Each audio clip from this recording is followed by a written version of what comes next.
All right, happy Wednesday night, everybody. A What If Wednesday here in Raiderland. Glad you are hanging out with us this evening. You know what to do, the early arrivals. You jump in, whether you're on our Facebook page, whether you're on our YouTube channel, or on Twitter at Ryan Hyatt's, or at Ryan Hyatt Media on Twitter X. All you got to do, jump in and say, hey, the audio is good, the video is good, give us thumbs up, share with your friends. Now, what are we doing tonight?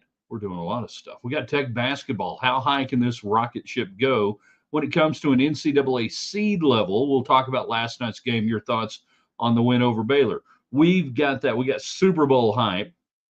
Patrick Mahomes right now, all-time Super Bowl quarterbacks, where does he rank? Give it to me. Where does he rank all-time going into the game? Not after the game, going into the game. Where does he rank on your list of all-time great Super Bowl quarterbacks? And what if Wednesday, go back to 2010, what if Texas Tech, Oklahoma State, Oklahoma, Texas go to the Pac-12? That Texas doesn't scuttle it with the Longhorn Network, that OU doesn't scuttle it because Texas was afraid to go. What if? What if Tech ended up in a Pac 14, Pac 16, Pac 18? What would happen today? That's the what if question. And then we got Tech baseball. Tim Tadlock talking to the media today. The dude is full of piss and vinegar right now, and I love it. I am seeing 2016, 2018 Tim Tadlock right now. Hey, Tim, get a haircut. And National Signing Day used to matter on this day. We are scheduled to, can't promise it.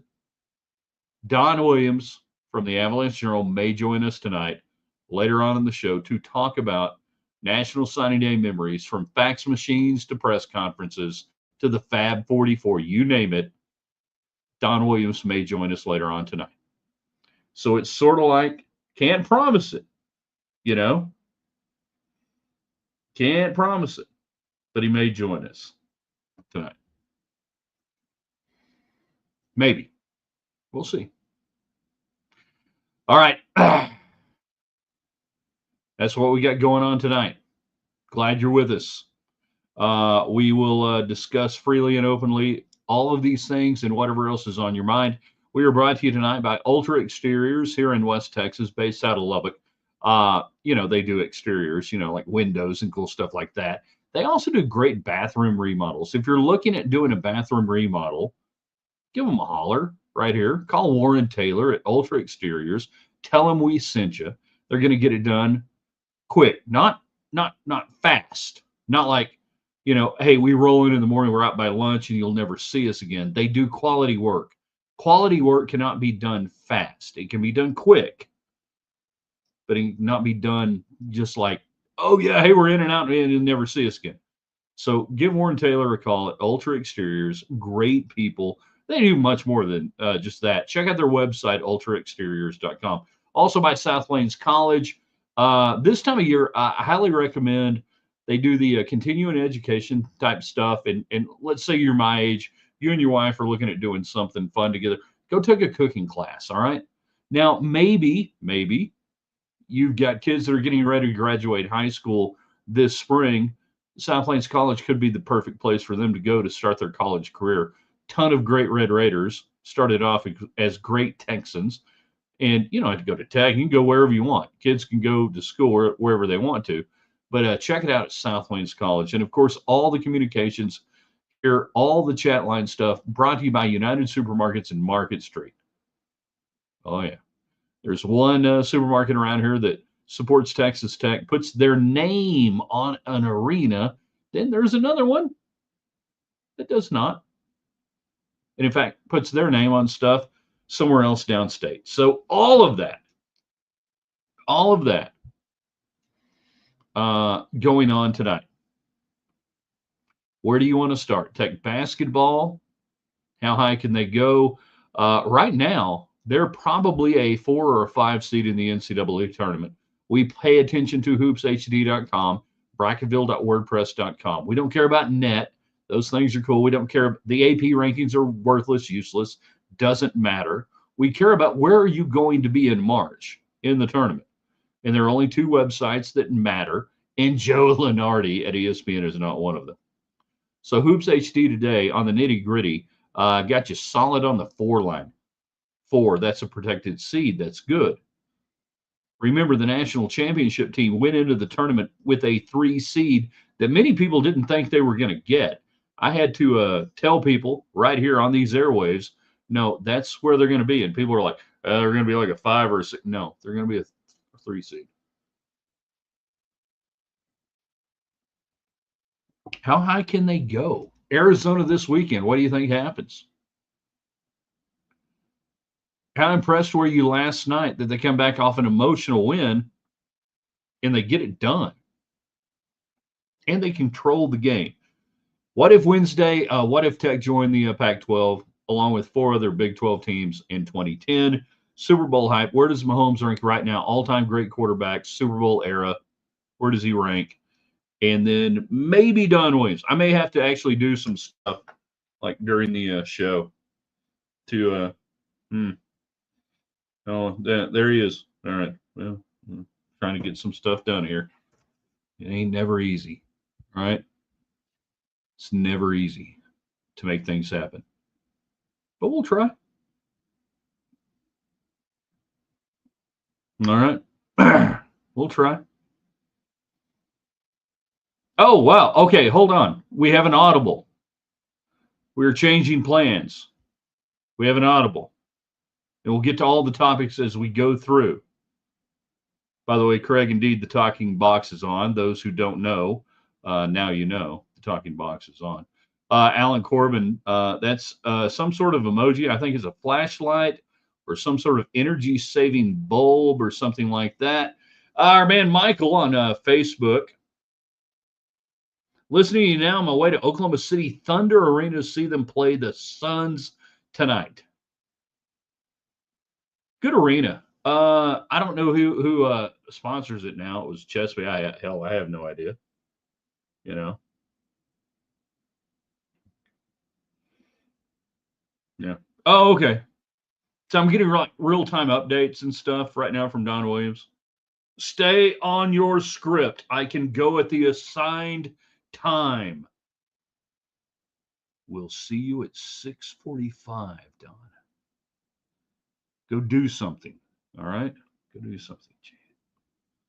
Golly. I mean, technology today. Unbelievable. Now, I can't sit there and stare at you with you doing this for the next 10 minutes. So, like, go either jump on or go do something, but you're freaking me out, man. All right? You're freaking me out. Go eat like a Dairy Queen taco combo or something for supper, just like the old Williams and I at show days. Alan, remind us of the Pac-16 scenario. New members, Tech, OU, Tech, CU, A&M, and OSU. All right, no, it was going to be Tech, Oklahoma State, Texas, and OU. The defaults were going to be Colorado, potentially. So now we're talking, like a Pac-16, 17. But those were the 4 out of the Big 12 that were going to go, if it was going to go, if it was going to happen. So the question becomes, if it happened, would Texas Tech been better off? What changes in the college landscape? Do we get an East-West détente if the Pac-12 exploded and took those 4 schools out of the Big 12?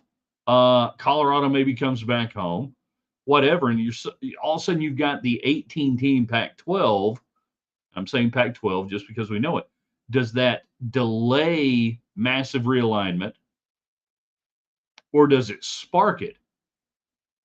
What does the SEC do? What does the Big Ten? What would have happened? You tell me.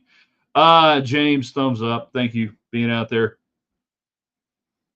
I was at the game last night. McMillan was great last night. He was great last night. He was great at the 9:48 mark when he decided to go on a little 9-0 run on his own self, basically.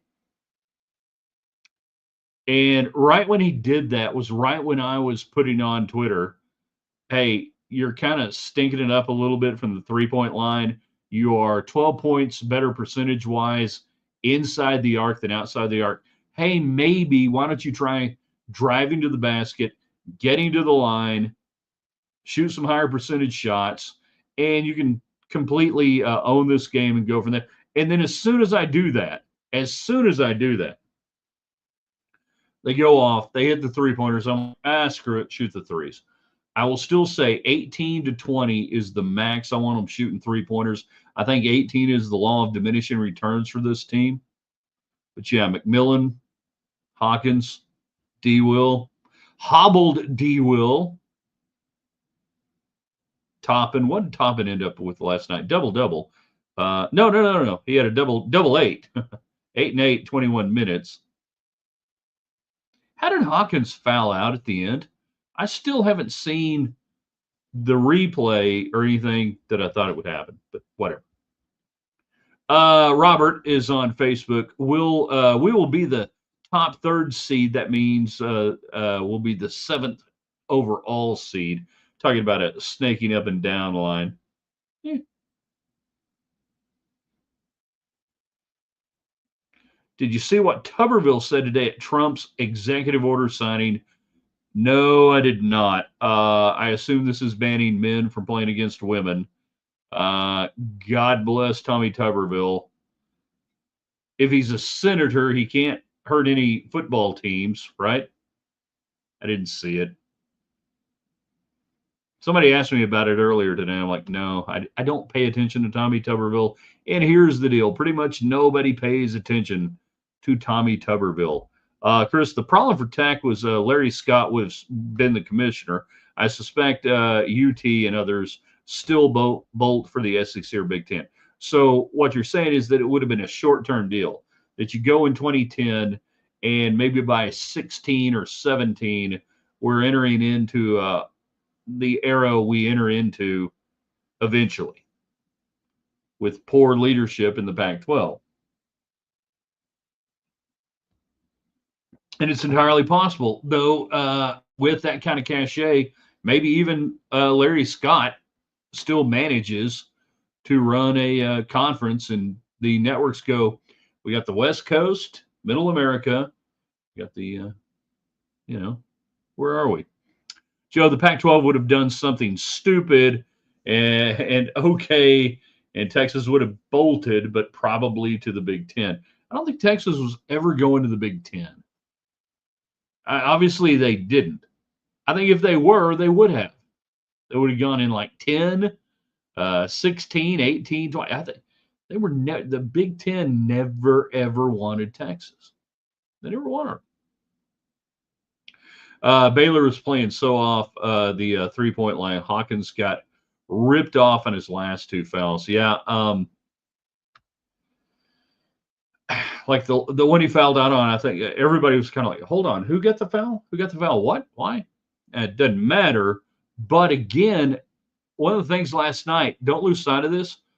Hawkins has struggled scoring in Lubbock. He got you 13. He got you 3. Now, he shot too many threes. Hey, Hawkins, 5 3 attempts, maybe 4, 2.5. Because if you're shooting threes, you're not penetrating, you're not creating, you're not doing enough. You're the guy who penetrates and gets the kick out, all right? You create. You're not the guy who gets the kick out if we're doing this right. I don't like 7 3-pointers from Hawkins, all right? God, McMillan took too many too. I know he made 5. I know. 29 3-pointers is 10 too many. 10 or 9 too many. What are you saying? They won 73-59, dude. You want to watch a team get beat in the NCAA tournament? Watch a team take too many 3-pointers. Watch a team rely on too many 3-pointers. Watch a team not get to the free throw line. What did you not do last night? You didn't get to the free throw line. Why? You didn't drive. Remember I said that, by the way. If this Texas Tech team goes out in the second round or whatever in the NCAA tournament on February 5th, Ryan Hyatt said, you rely too much on 3-pointers. You don't drive. You don't create.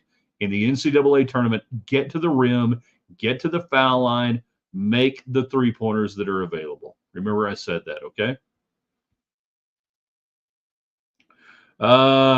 Begrudgingly ranking all-time Super Bowl quarterbacks right now.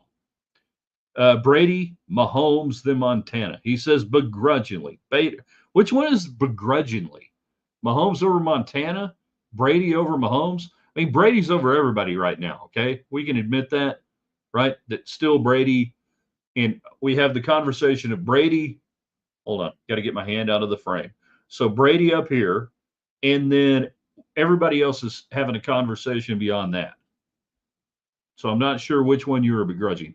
David Tuberville took credit for Mahomes. Oh, hell no. Did he not? Did he? You got to be bullshitting me. Actually, I probably believe. If the Pac-12 takes the four schools, I see Nebraska being joined by Missouri, Kansas, Kansas State, and the Big Ten. Big East likely stays alive, and the SEC reabsorbs Georgia Tech and adds another. Well, Wally Butts and Bear Bryant never got along at Georgia Tech and Alabama. I don't know if that would have worked. You young guys can Google Wally Butts. That's okay. That's not an outlandish scenario. That if the Pac-12 really strengthens and just goes balls to the wall, South Midwest, and owns it, the Big Ten's got to do something.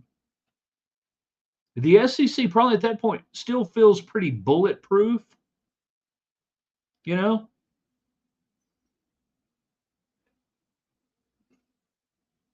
Then the question becomes, are we looking at that lineup today? Is that the Maginot line in 1935 that we're all just, or 38, that we're all staring across, and everybody's just daring each other to come across? Where are we? I don't know.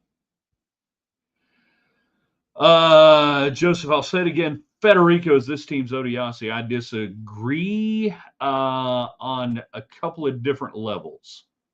He can be. He's got to play smarter, in my opinion. Got to play a little tougher. He can be. He can seal it at the rim at times. What do you have last night? 3 fouls, 4 rebounds. You got to give me more in 28 minutes than that. All right.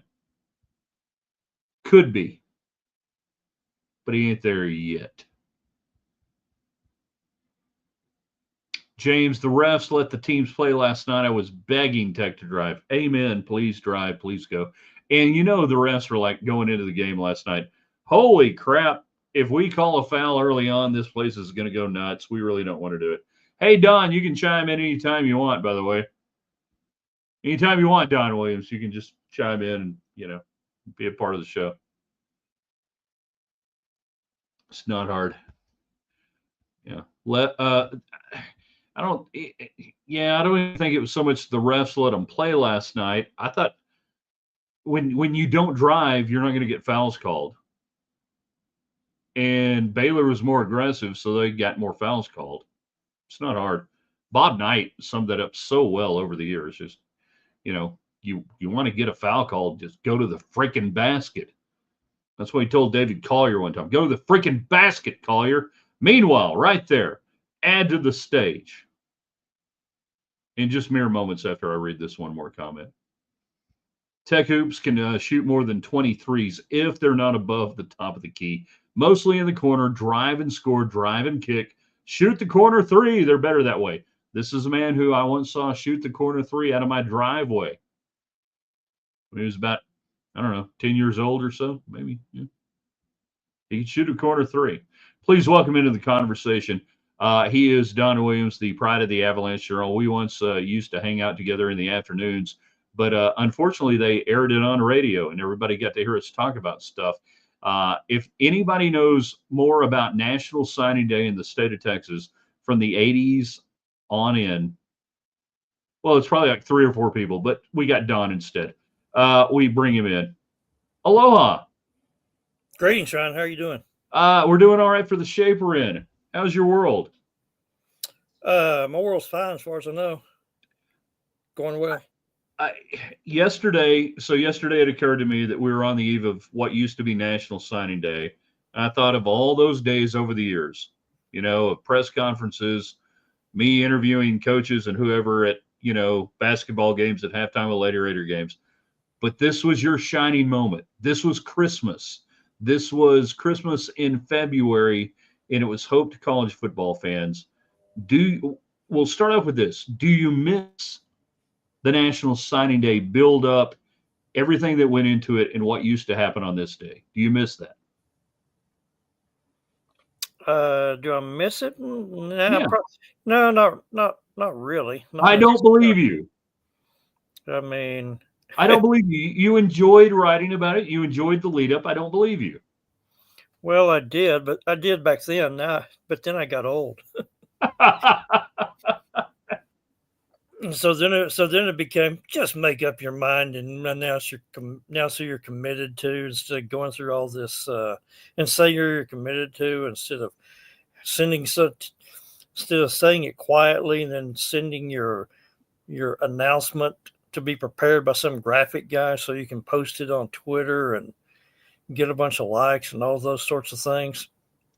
I miss maybe the way they it used to be done, but not necessarily the way it's done now. All right. We'll back up a little bit though, and I want to go. Um, we'll get to some of your favorite like signing day moments or anything else. I want to talk about though something you guys did the AJ that I think has been a little lost to history, and that's the Fab 44. That I believe it got started, if not in the late 70s, in the 80s. I know Norval Pollard had a lot to do with it. And Norville originated it. Yeah. okay, he originated it. You continued on. It was one of the top recruiting lists in all of Texas. For those who are watching today that maybe were a little bit younger, why did the Fab 44 matter, and who were some of the greats that were on that list? Well, back then, all the newspapers in a city our size or larger basically did a top this or that state recruiting list. So we had the Fabulous 44, and the Dallas Morning News did Dallas Morning News did area, state, and national And top yeah, 100s. Fort Worth Star Telegram, Houston Post, Houston Chronicle, or Houston Chronicle. Those they did top 100s. The Houston Post had the Super 60. yeah. The Dallas Times Herald used to have the old Dallas Times Herald blue chip list, and it was a very exclusive list of like literally only about a dozen top players in Texas. And the way they determined that was the Southwest Conference coaches actually voted on it. And so you had 9 Southwest Conference coaches who voted on the top players in Texas, and they were granted anonymity. And then they tallied, usually that top dozen players or so, you'd have a couple of guys or 2 or 3 guys who would have all 9 votes. And maybe like the 11th or 12th guy would have 5 votes. But like I say, that was actually determined by actual Southwest Conference coaches.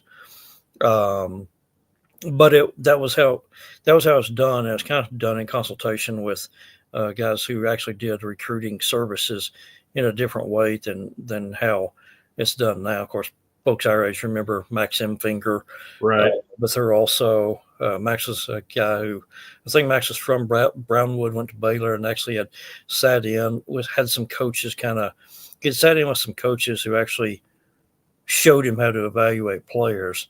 So he was kind of What they were looking at and how they were ranking correct. an Yeah. up and down ladder of Well, players. actually how to evaluate film. Yeah. And so he was one of the early practitioners and forerunners. And so I think it's kind of lost today. I think there's a lot of people who are simply unaware that, yes, recruiting coverage and top recruiting lists did in fact exist, and not just a few, but a whole bunch, way before at least a quarter century before Rivals and 24/7 Scout, those sorts of things. And Well, okay, and that's great. kind of brought home one more point. Within the last year, people have commonly said, Micah Hudson's the highest rated recruit in Tech history. Well, not necessarily. Was he a higher rated recruit than Jimmy Carmichael, who was passer of the decade in the 1960s in Texas? You beat me there. The competition for highest rated recruit in Tech history would involve at least Jimmy Carmichael, Rodney Allison, Joe Barnes, who were the top 2 quarterbacks in Texas their senior years. Byron Hanspard, Yes. Brad Hastings. Lloyd Hill was actually ranked number 2 recruit in Texas and number 6 in the nation on the Dallas Morning News list his senior year. So yeah, it was a very vibrant industry long before the online recruiting services. Yeah, as you often did on our show over nearly 20 years, you beat me to it. And I was going to bring up the recruiting era of the early 70s and Jim Carlin and, comparing that. But all right, so Well, and the thing, and here's the other thing about that: when they used to be before you had recruiting class limits, or at least scholarship limits were much higher. So yeah, you go back and look like in your old stack of Texas footballs, and it was very common. You might sign 47 guys in a recruiting class. That's not hyperbole. That would be an actual number. You could sign 47 high school recruits, or thereabouts. that's actually how I approached getting prom dates. I would have 47 or so, and I would winnow the class down as we went along towards March and then into April.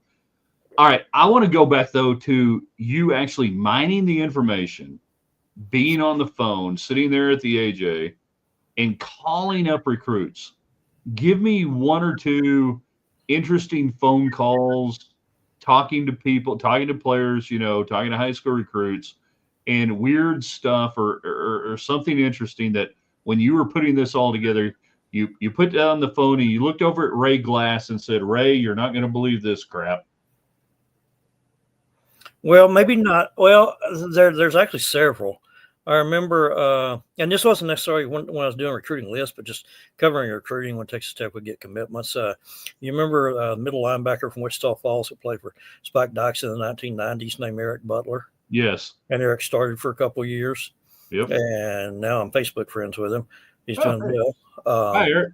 Good to see you. So I asked Eric, one of the questions that Burl Pettit used to ask people, what's something interesting about you that most people don't know? And Eric said that when my mother was pregnant with me, she had some sort of illness. I don't remember. I don't know if it's German measles or something. I'm laughing, but yeah, okay. She had some sort of significant illness to the point that the doctor said you might want to consider terminating the pregnancy. There's a conversation. Because there was, some more than a small probability that this baby could be born with some sort of, birth defect or worse. And Eric said that his mother was adamant that no, she wasn't going to do that. She would have her child and handle the consequences, whatever they may be. And so then that turned into quite a story 22 years later when Eric's 6'1", 260, starting middle linebacker in the Big 12. That's one. I remember talking to a couple of guys who, a guy named Jack Brewer. I don't know if you follow him. Look him up on Twitter. I remember talking to Jack Brewer. He came out here. Spike recruited him out of Grapevine. Oh, yeah. I remember talking to a guy who was kind of taking one as a walk-on from the Metroplex from Arlington Lamar named Jeremy Warner, who went on to be one of the top 400 meter runners in the world, Olympian, one of the greats of our lifetime. And I remember in 1998 talking to a recruit 6 days who committed to Texas Tech 6 days before signing day, a skinny quarterback named Cliff Kingsbury, who had Mississippi State. Mississippi State had interest in him, but wasn't real sure whether they were going to take him or not.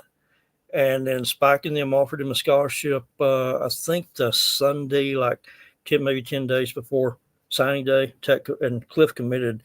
This is correct. I went back and looked it up in the last, 10 years or so. Cliff committed to Tech 6 days before signing day. And that kind of gets lost in the whole, everybody talks about the Wes Welker, and the last guy in. No, Kingsbury was basically the same guy, here's the other thing about that. Tech already had a quarterback in that class, a young man from South Grand Prairie named Shannon Bennett, who had committed, a month or so earlier, who never did anything here. And that was also the year that Tech, because of probation, Tech only had 15 scholarships.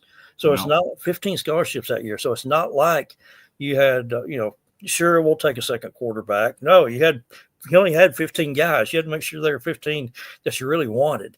And so they decided to go with Cliff.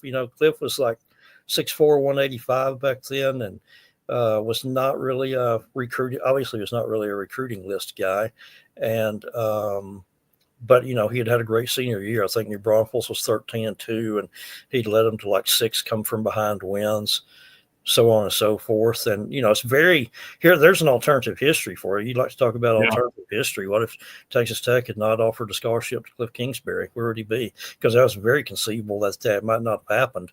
Yeah. Zach Thomas. I always get a kick out of it because periodically over the course of his career, when Zach would talk about,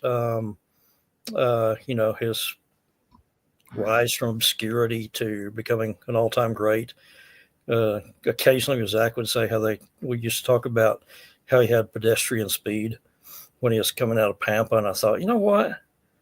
That sounds like something I wrote. And you did. And I went back and looked, and when he committed, yes, I did in fact use that term that, Zach made all these tackles, but recruiters had some concern about his pedestrian speed. And Zach would say that occasionally. And then I remember it may have been when he was here to be inducted into the Ring of Honor. Zach said something I thought was really interesting. He said that, because a lot of times coaches or athletes will deny that they read anything that the media writes things about them. And Zach said, no, he says, I would keep stuff that was written about me. And when I was getting all these honors and All-American and Pro Bowl and All-Pro, he's like, I would go back and read the criticism of me that I was too short and I was too small and I was too short and small and slow. I'd never make it. And they said I had pedestrian speed.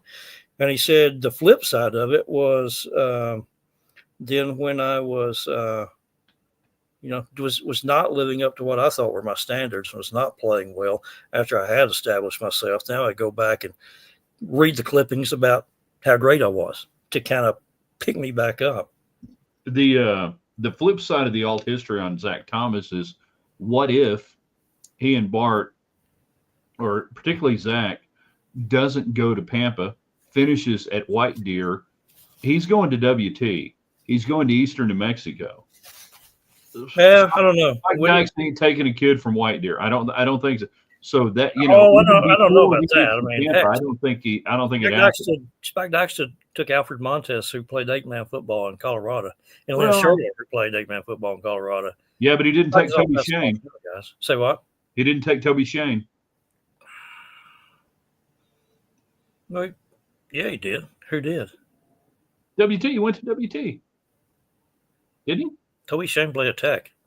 I thought he went to WT. I think he lettered for 3 or 4 years. I thought he went to WT, then came to Tech. Did he not? Maybe I don't believe so. No. Hell. You're thinking of Mark Bounds from Stanford, who went to WT. There you go. Well, everybody thinks of Mark Bounds. Mark's probably watching this, waiting for when we're going to mention it. One other follow-up thing to that 1998 recruiting class, which I just said, okay, there's only 15 guys. They're on probation. In that class, you had Cliff Kingsbury, who is Cliff Kingsbury. You had Aaron Hunt, who's still tied for the school record for career sacks. Yeah. And you had Kevin Curtis, who was a 2-time second-team All-American. And that's another funny story because Kevin was a quarterback at Coronado. Butch Henderson plays him at quarterback. Dean Campbell's son, Scott, and Kevin were like good buddies, good friends. So Dean Campbell's around Kevin a lot, over at his house, that sort of thing. And Dean Campbell wanted Kevin. And I think probably some of the other staff members wanted Kevin just because they knew, okay, he's a good athlete, really good citizen, good kid who's going to he'll get the most out of his ability. So Spike says I go out there and watch him on Friday night at Lowry Field, and and comes back to the office and he's like, all I saw him do was hand off because they had Tyson Taylor, who was like 1,000-yard plus rush in the backfield. All I saw him do is hand off. What are we going to do? How do I know how good a player he is? What are we going to do with him? But they kind of kept, I think Rick and Dean Campbell kind of kept pushing. And of course, so Kevin Curtis goes from a guy who Spike Dykes really didn't want to a guy who was an immediate impact player as a true freshman and a 2-time second-team All-American who would have had a longer career in the NFL, but he tore his knee up. It's the exact mistake that Spike made with me, only seeing me hand off there with Kenneth Wallace, and I can relate totally. Great athlete, underutilized. Wondered what you could have done if you could have thrown it a little bit. I want to go back to some more recruiting stories and putting together the Fab 44 and different lists. Did you ever have a coach, a high school coach, flat out tell you, talking about a player, this guy can't play, or just feed you a line of something? That the most interesting conversations you had with coaches, either trying to pump and gun a player or just tell you, oh God, no, he really can't play, which would have been my dad about me. I'm kind of drawing a blank there. Someone will hit me at 3 a.m. as I'm laying in bed. Oh, that would have been a good thing to say it. See, I figured there would have been a couple over the years that you would have just gone. There probably were, but nothing's immediately popping. Did you have coaches call you though? No, not really. Not so. I don't think so much that. Well, I'll tell you one. I'll tell you the person who I actually did get called on. And I don't remember necessarily as a coach, but it was actually the main one I remember was actually a community member from Lovington, New Mexico. Let me know. I think we're in the email time by then. Not some linebacker, running back, maybe. We have this linebacker from Lovington who would love to go to Tech. He has his heart set on going to Tech, but Tech's not showing any interest in him. You think you could tell the coaches about him and put a bug in their ear? Now I was like, if he's in Lovington and they know who he is, they don't know about it. There's nothing I'm going to tell them that's going to say, hey, you know what? Don Williams said that we should look at Brian Urlacher. So they pass on Brian Urlacher. He goes to New Mexico, and of course the rest is history and is in the Pro Football Hall of Fame. But Urlacher at that time was, I think his senior year in high school, they listed him at 6'4", 205. Yeah, and he was probably more accomplished, maybe as well he was, I'm pretty sure, as a wide receiver than as a defensive player. Like I say, he was 205 then, so I think Lovington played him at safety, and then of course he grows up and fills out, and he's 6'4", 260, and one of the best of our lifetimes. But was that the same recruiting class as Hanspard? I don't know. And here, I'll tell you, here's another great story. But my point on that was that Tech was pretty stocked on running backs there for a little while, and if they were thinking that Urlacher was going to come in as a back as opposed to a linebacker, and actually you had some pretty dang good linebackers there, in the mid-90s, that I think folks ought to cut him some slack for not taking him. Here's another one that Tech maybe winds up second guessing or kicking itself over the years. There was a relatively skinny, athletic kid at Big Spring named Daniel Franks, who was in high school about 6'5" and 215. Yeah, I think is what he was listed as. Kind of like Urlacher, he was probably as accomplished, not for what he became, but he was probably as accomplished for playing as a basketball player than as a football player. So Daniel Franks at 6'5", 215. I had him like on our area top 15 list from Big Spring. Okay, so he's at Big Spring, Texas. He doesn't seem to be very highly recruited. And on signing day, or maybe before signing day, he commits to Miami, the Hurricanes. The U, when they were the U, not the underachievers that they have been the last few years. And I'm kind of skeptical because I'm thinking, okay, this is one of the best programs in America. They only had 12 scholarships because of probation. That number sticks in my head. They only had 12 scholarships. I'm like, they're signing this Daniel Franks kid from Big Spring. I mean, yeah, he's like one of the better kids in the area, but nobody's talked about him as like a national recruit. And so I called and talked to him. And he assured me that, yes, he had a scholarship offer. He was signing with Miami. And, of course, you know who Daniel Franks became, Ryan, because you rooted for his team and his quarterback. Mm-hmm. You remember, you know who I'm talking about now? Yeah. No, he's better known as Bubba Franks. Bubba Franks Yeah. of the Green Bay Packers. Yeah. Who's, like Urlacher, grew up to be about 260 pounds or so, caught passes from Brett Favre, and made the Pro Bowl, I think, a few times. At least 3. That's what I was thinking. That number I was going to say, I think three three Pro times. Bowls. But again, there's a guy who was kind of. I remember talking to Rick Dykes, asking Rick Dykes about him, several years after the fact, and Rick said that that was a time when Tech. I don't remember exactly what the scholarship numbers were, but they basically had some young tight ends on the roster. So they either, I think it was a year where they said, okay, we're okay at tight end. We're not going to take a tight end because it's not a high enough priority based on what our numbers are. And so they were aware of him, but didn't offer him. And a lot of schools didn't offer him. And then he goes to the U at a time when the U only had 12 scholarships. And here's another great story. If you got time, I can tell you another. I got nowhere to go.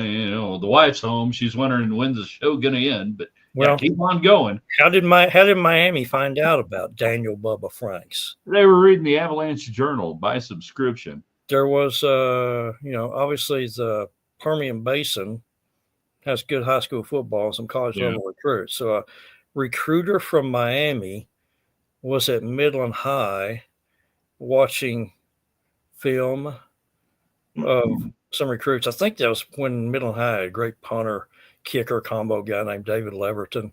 Might have been the year, who went to Tennessee. In any event, the Midland High the Miami assistant coaches in the Midland High field house watching film in the coach's office. The Midland High coach pops in videotape of a scrimmage between Midland High and Big Spring. Miami coach says, "This team you're playing, Who are they? Who are they? Where are they located?" And they're located in Big Spring. About One Spring, by the way. One Spring. Yeah, they're about 40 miles from here. 40 miles from here. Get on Interstate 20. Dwight Butler over there in Big Spring. Yeah, he's coach of the kid that you just noticed here. That's how Miami found Bubba Franks. And now you know the rest of the story. All right. Before we get out of here tonight, your favorite conversation ever with a potential recruit? Favorite? Favorite? I think I probably already shared. I think those conversations probably already shared those in the last 20 minutes or so. I'll tell you another one of the coolest conversations ever. This was after the recruit had already signed with Texas Tech. On first day that freshman reported one year at Texas Tech, and this was back in the days where they used to report over at the university. What was it? University Plaza? UP, the UP. University Plaza across the street. Yeah. They stay there for a week before the dorms opened or whatever. Yeah. So they bring in a bunch of the freshmen, and there's, this freshman sitting there by himself at a table. He was a nobody recruit. I say nobody recruit. I mean, he was probably the least heralded recruit in the Texas Tech class in a particular year. I sat down, had a great conversation with this recruit and about what his chances were at Texas Tech, and got him to tell me the story about how he got here and that sort of thing. Lo and behold, it was Wes Welker, who signed 9 days after signing day. Yeah, coming in from Heritage Hall, and I think that story's kind of been well told. Obviously on the NFL Network. What's the name of the? What's the name? Not a 30 for 30, but like football. The Football Life. Football Life, yeah, that's it. Football Life, a football life. Yeah. And Wes and Tommy McVeigh have told a story about how Tommy called Rod Warner from Heritage Hall, called Tommy McVeigh, one of his old coaching buddies, and said, "Hey, I've got a kid here who can really play. People are missing the boat on him. He doesn't have anywhere to go. Can you guys give him a look?" And of course, Tech gave Wes Welker a look, and next thing you know, one thing as John Candy said, one thing turned into another, and turned out okay for everybody involved.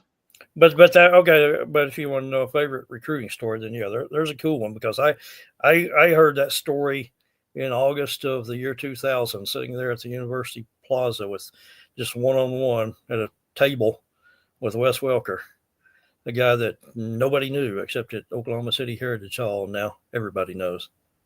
Absolutely.